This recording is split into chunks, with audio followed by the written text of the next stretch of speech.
presenting Orson Welles as the third man.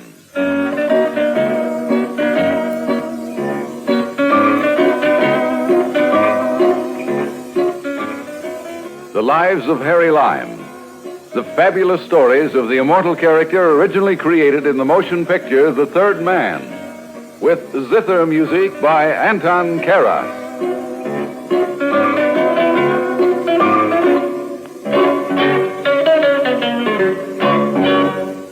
I always say money isn't everything.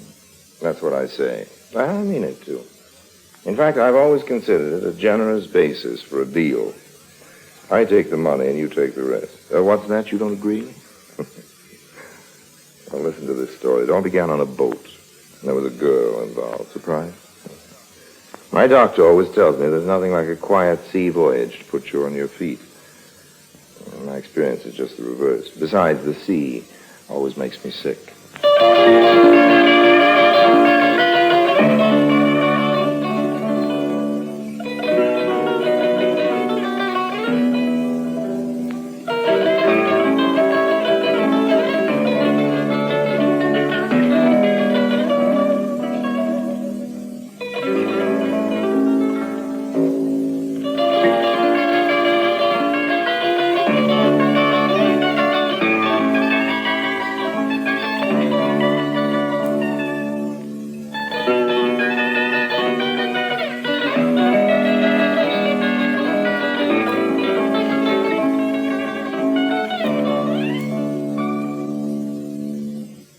And now, Orson Welles as Harry Lime, the third man in Cherchez la Gemme. It all began on a slow boat to China, and I mean a slow boat to China, just like the song, only without the music. We were only a couple of days out of San Francisco, and in a while it'd be Honolulu, and I'd be getting off, but not yet, not the middle of the Pacific, and I was so bored, I was almost tempted to try.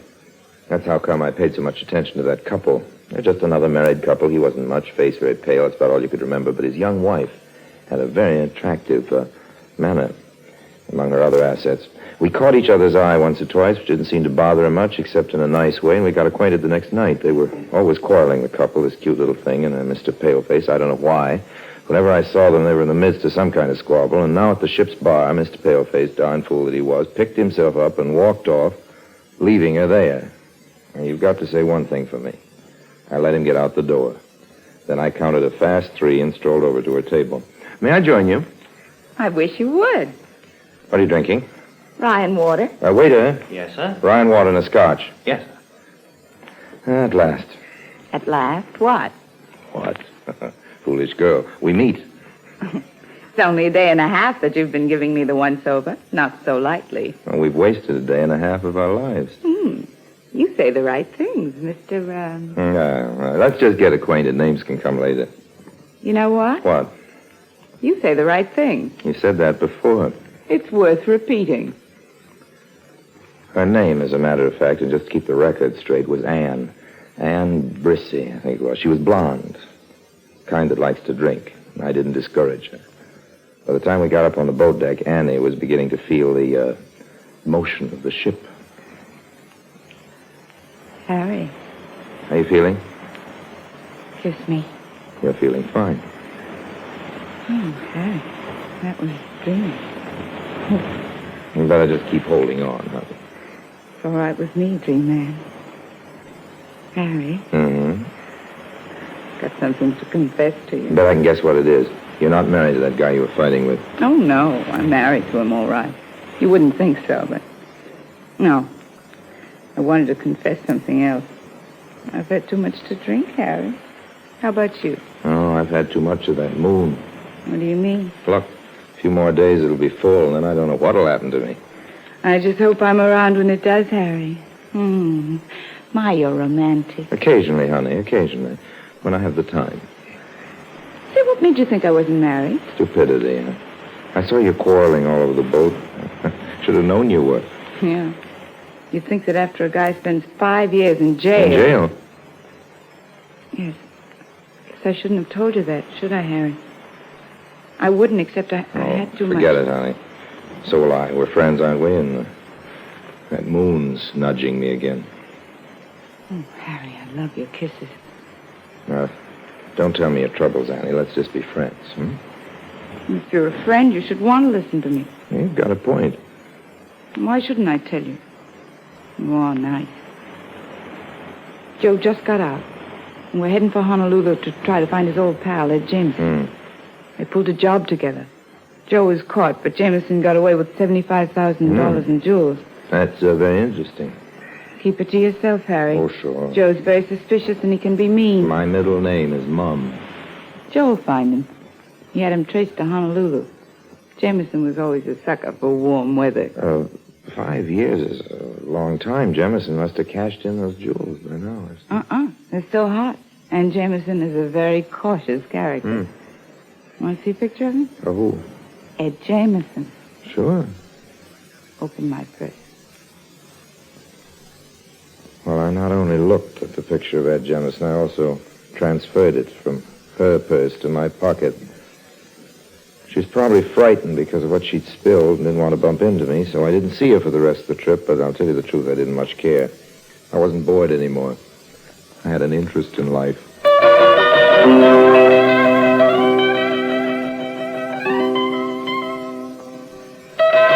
When we got to Honolulu, I didn't waste any time taking in the sights. I knew Joe Brissy wasn't wasting any either. And first come, first served. No, I never seen this man's face before. Well, take another look. I looking. You're positive now? Sure. He never in my barber shop. Sure not. Well? No recognize. But I sell to so many people and face. I remember merchandise they buy, no face.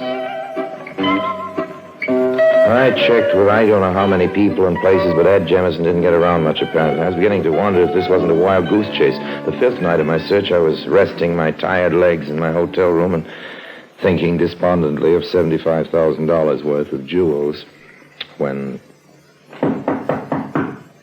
come in? Harry Lime? That's right. I guess you know me. Well, I've seen you, but I wouldn't say I know you. Stop playing games, kiddo. I said I don't. I'm Joe Brissy, the husband of the babe you got tight with on the boat. It's a habit of mine to get tight with wives. Which husband are you? I mean, which wife was yours? A wise guy, huh? Listen, you. I carry a gun and I'm a nervous guy. Interesting, but not important. Why tell me? In asking around for Jameson, I heard somebody else was asking, too. And I know Ann talks too much when she drinks too much. So you twisted her arm? In a manner of speaking. See this? Is it a gun, Papa? You'll stop looking for Ed Jameson or one of these little slugs will get in your way. I see. I do have some dope on Jameson. Cut me in, I'll tell you. I won't cut you in and you'll tell me.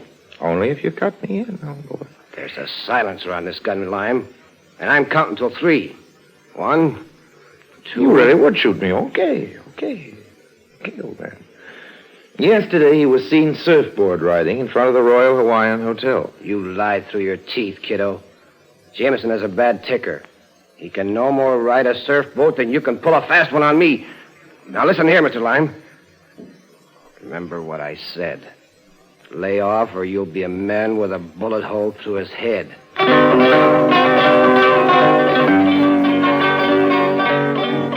Joe Brissy's remark that Jameson had a bad heart gave me an idea. I began checking hospitals and doctors, and then, one afternoon... Are you the nurse in charge? Yes, what can I do for you? If you'll take a look at my badge. The FBI? We're checking on someone. We only have his photograph to go by. Here it is. I know who he is, or was. Died here several months ago. Heart attack. No.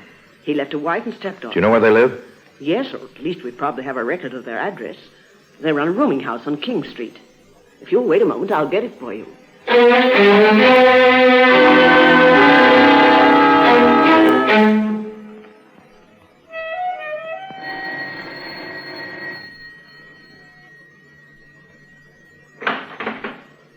Yes? I'm looking for a room, and I happen to see your sign outside. Won't you step in? Oh, thank you. My mother does all the renting. I'll have to see what's available. I'm disappointed in you. What do you mean? Well, I was hoping you'd speak pidgin English. I'm getting to like it. I apologize. But 4 years at the university here have knocked it out of me. Well, occasionally a man gets bored even with charming pidgin English. I like yours. Are you in the islands for vacation? No, for my health. You don't look sick. I'm not. But I want to go on being healthy. How long are you staying? It all depends. Oh? Depends on whether you let me take you to dinner every night of every day. Say, you don't let any grass grow under your feet. Well, life is short at the longest. Am I right? My mother would like you. If she's your mother, I'd like her, too. Where is she? On the island of Hawaii. Our family is having a luau, and I'm joining them tomorrow. What's a luau? I forgot you knew here. It's a feast. Well, now, isn't Mauna Loa erupting now in Hawaii? Yes, but our family doesn't live near the volcano. You're part of Hawaii, aren't you? My father was Scotch. That makes me a hapahoala. That means half and half. Well, if every girl was a hapawala, all I can say is what a stunning world we'd have. Take it easy. Or I might accept your invitation to dinner. If I say something, will you be angry? Yes? I'll say it anyway. You are the most beautiful girl I have ever seen. Are you engaged? No. Married? No. Boyfriend? Several. And those earrings you're wearing, they don't spoil the scenery either. Oh, they're only imitation. Naturally. I wouldn't expect them to be rubies or anything like that. Though they do cost a few dollars. You don't say. Uh-huh. Well, now that we're old friends, let me introduce myself. I'm Harry Lime. I'm Moana Burns. Pleased to meet you. Likewise. Moana. Were you named after... Yes, Moana Loa. That's right. Give me a volcano every time. But I'll take you and leave Moana Loa to the sightseers. But Moana Loa is much more exciting than I am. Impossible. Let me pay you a compliment, too. Renting you a room is a positive delight. Don't answer it. Business is business. And fun? I still haven't accepted your invitation to dinner. What can I do for you? I want to rent a room. Come in, please.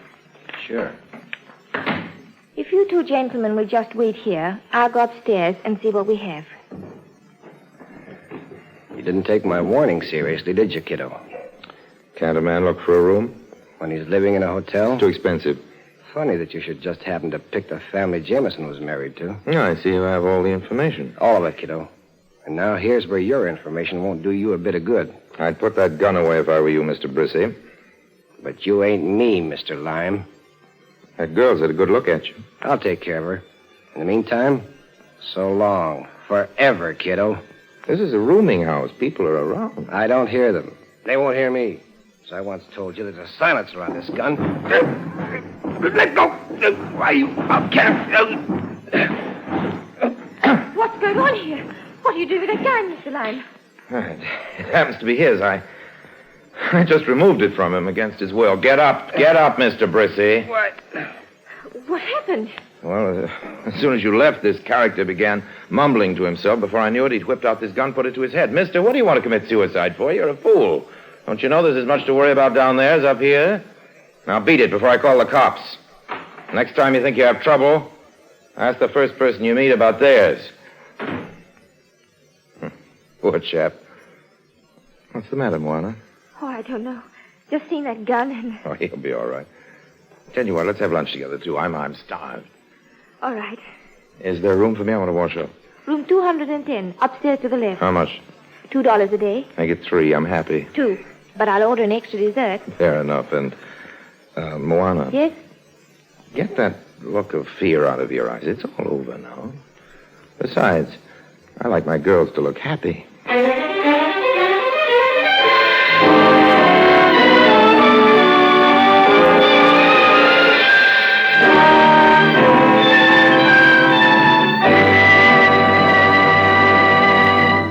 Orson Welles returns in just a moment as the third man.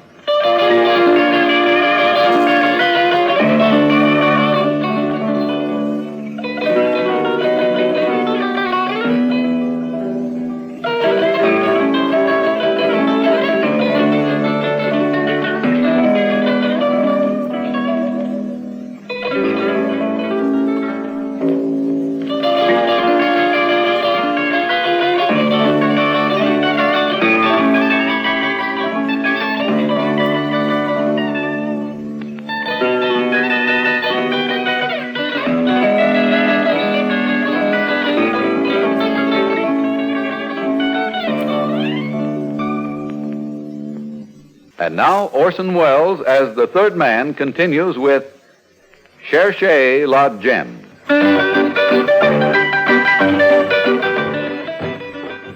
Whenever you're ready, Moana. I sat down and lit a cigarette. Suddenly I had a funny feeling. Moana? No answer. Went through the apartment fast. No Moana. I rushed outside just in time to see her get in a cab with a suitcase and drive off.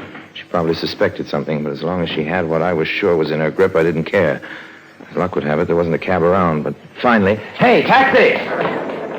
To the waterfront. And roll it. I'll pay for speed. We're rolling, mister. Hang on.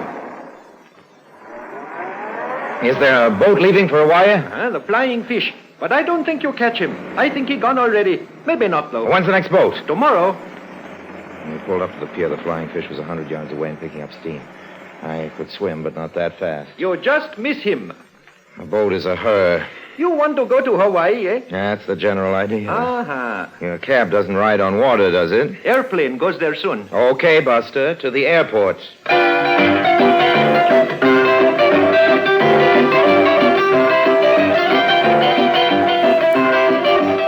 The plane wasn't leaving for a few hours, but it had still beat the Flying Fish to Hawaii with plenty of time to spare.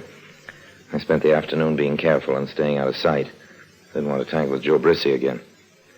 The plane was crowded. Everybody wanted to see Mauna Loa in eruption. I sat back in my seat, watched the blue-green ocean below. Someone up front moved, and there was something about his movement.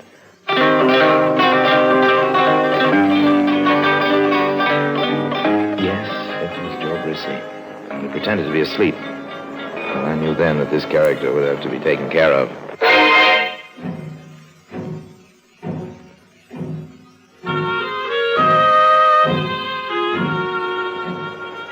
I was first off the plane, managed to give Joe the slip, hired a car, and drove to near the pier where I waited for the Flying Fish to dock.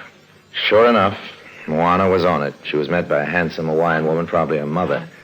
They drove off, and I followed at a safe distance. When we arrived at the beach, the family luau was in full swing. Harry. Oh, well, weren't we having lunch together? I was angry with you, but then I said, forgive and forget, so I forgave. But I couldn't forget, so here I am. You came just to see me? What else would I come here for? I'm sorry I ran off like that, Harry. That man got me all unstrung, and I wanted to be near my folks. Well, that's understandable. So, will you forgive me again, please? I'd forgive you again without a please. What are we waiting for? For you to take me in your arms. That's the easiest thing I've ever done in all my life. And the easiest by far. Harry. Yes, baby. Don't talk so much. I get you. Harry. Mm-hmm. I could really like you. You scare me. Why? What would happen if you really went for me? Moana? Oh, meet a friend of mine, Uncle. Then you are welcome, sir. And even if you are not a friend of Moana's, but a friend of the people, you are welcome too. Well, thank you. Come, we will give you to eat. So many good things. Pig wrapped in palm leaves and roasted in the ground. Fish, fruits, and okeluha. That's what we call liquor. Now, I accept your invitation, but first I want to go back to Ilo and get some okeluau to bring to your luau. But that is not necessary. We have too much now. I feel better, though. I'd really like to bring you some. Don't you want me to feel good? All right. Get in. I'll drive you. Oh, I don't want to take you away from your folks, Moana. I know where all the liquor stores are in Hilo. Well, I can ask, can't I? Besides, I want to be with you. Come on, get in. You should have called instead of renting a car. I was too anxious to see you. Always be that way for me, Harry. Oh. Anxious. Look in the mirror, Harry. Oh, that car. Yes, that man at the wheel. It's the same man who tried to shoot himself. Looks like him at that. Step on it. What's he doing here? Maybe he has it in for me and followed me. You never can tell with these people. And the same to you. Don't, Harry. Oh, I'm only doing unto him as he would do unto me. No, hold on. There's a sharp turn ahead.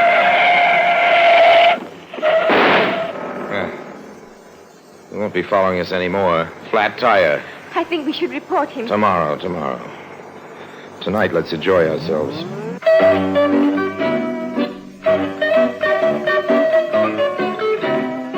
Hey, you just passed a liquor store. Did I? Where are you going? I don't really know, Harry. Hey, stop the car. No. Stop it, I said. All right, let's hear it. What's the idea? My suitcase in the back of this car is the idea, Harry.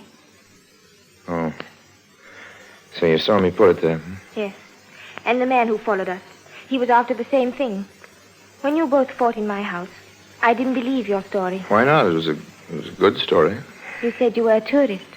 A tourist doesn't carry a gun. Moana, the trouble with you is you have a suspicious nature. Hey, where are you going? To look at the moon. There's a beautiful view on the cliff here. Come out of the car, Harry. Okay, honey. I'm as romantic as the next, I guess. But listen, honey, where do you stand about the jewels? Oh, Harry, I don't care about the jewels. Look at the moon. It's a great moon, kid. I don't know when I saw a better one, but $75,000 worth of... Hey, that's the brake off. The car's moving. Harry, don't try to stop it. You can't. You can't, Harry. It's a 1,000-foot drop to the sea.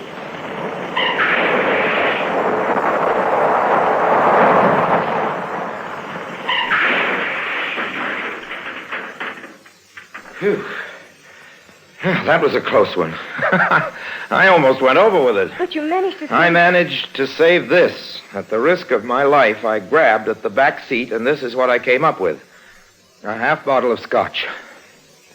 Hey, you didn't tell me about the scotch. You didn't tell me about the jewels. Now they're all at the bottom of the Pacific Ocean. That's all right. The car's probably insured. Oh, the car's probably insured, so everything's fine, isn't it? Well, what about the jewels? We can't just stand here. All right, let's sit down. Moana, honey, $75,000 of your money, it was as good as money, just fell into the sea. But it wasn't mine anymore. You'd take it. Sure, but we could have worked something out. Sit down, Harry. Here, next to me, and stop worrying.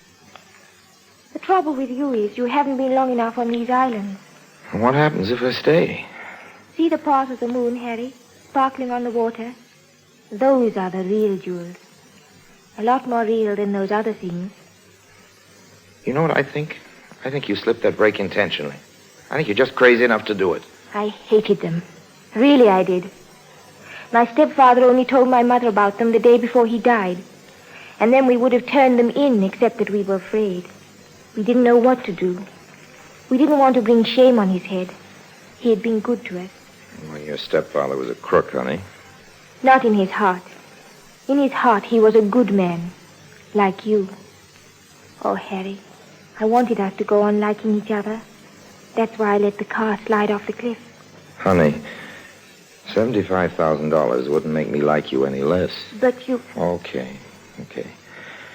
I haven't been on the islands long enough. Don't you think you ought to kiss me, Harry? Either that or toss you in after the car.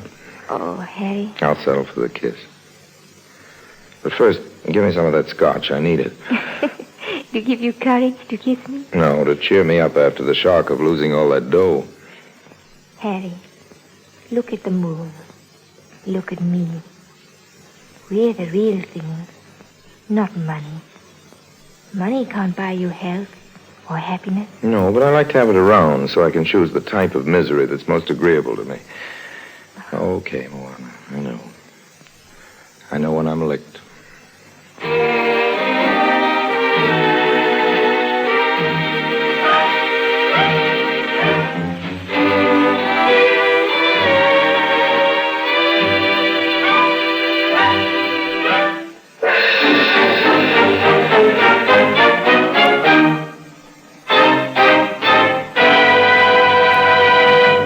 Harry Lime returns in just a moment.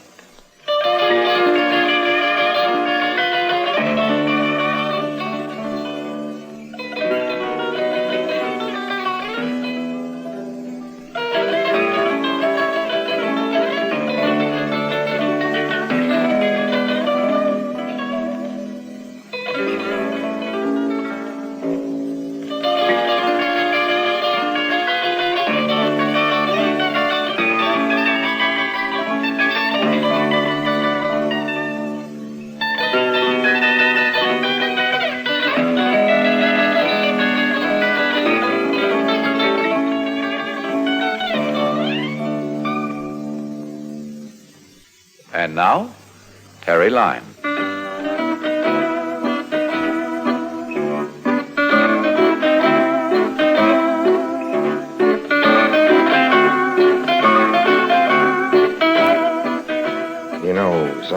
I see the moonlight reflected on the sea, I find myself thinking about Moana. She believed that gold is where you find it. And that's one thing on which we both agree.